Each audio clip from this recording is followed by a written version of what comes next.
The wind cut across the ranch like a blade, carrying with it the dry scent of winter grass and loneliness that had settled here long before the snow ever came. The old wooden house stood stubborn against the cold, lights dim, as if even the walls were tired of pretending warmth still lived inside.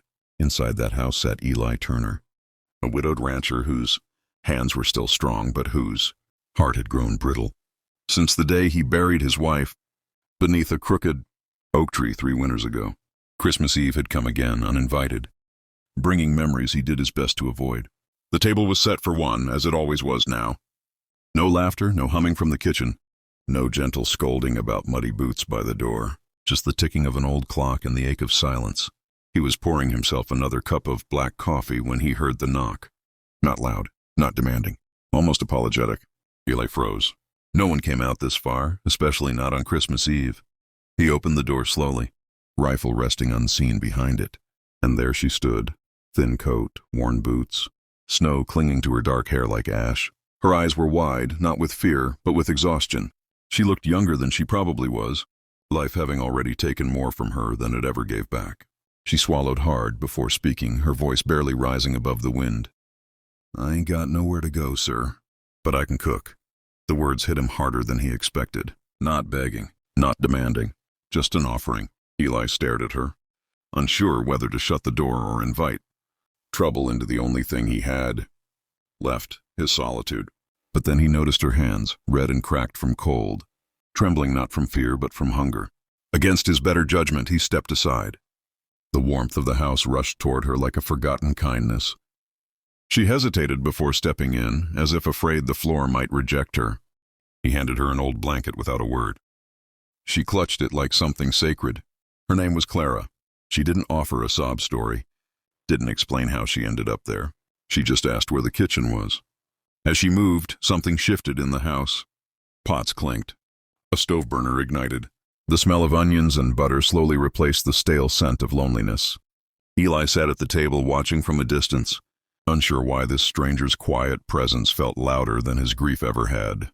When she placed a plate in front of him, real food, warm and alive, his hands shook.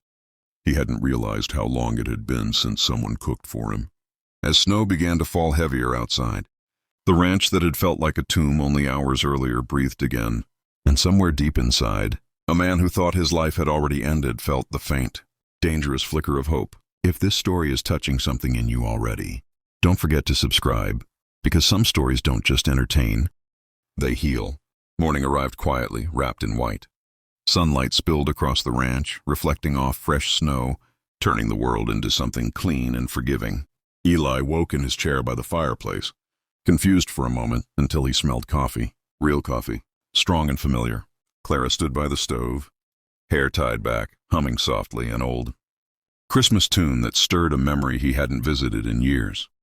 For a split second he thought he was dreaming, that grief had finally broken him. But she turned, smiled shyly, and wished him Merry Christmas. The words felt strange in his ears, like a language he'd forgotten how to speak.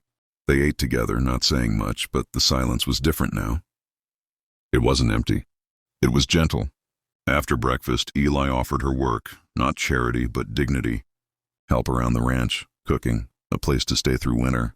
Clara's eyes filled, but she nodded instead of crying. Over the following days, the ranch transformed. Not just cleaned, revived. Curtains opened, floors scrubbed, meals shared. At night, stories surfaced. Clara spoke of foster homes, of losing her mother young, of learning to cook just to survive.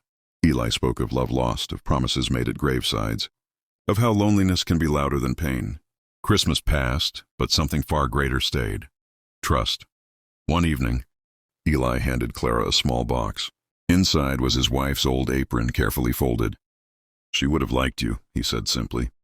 Clara pressed it to her chest, tears finally falling. That night, snow fell again. But the house was warm, filled with laughter for the first time in years. The ranch wasn't just a place anymore, it was a home. And sometimes the miracle of Christmas isn't angels or gifts. It's two broken souls finding shelter in each other. If stories like this remind you that kindness still exists, make sure you subscribe to the channel, because the next story might be the one that restores your faith too.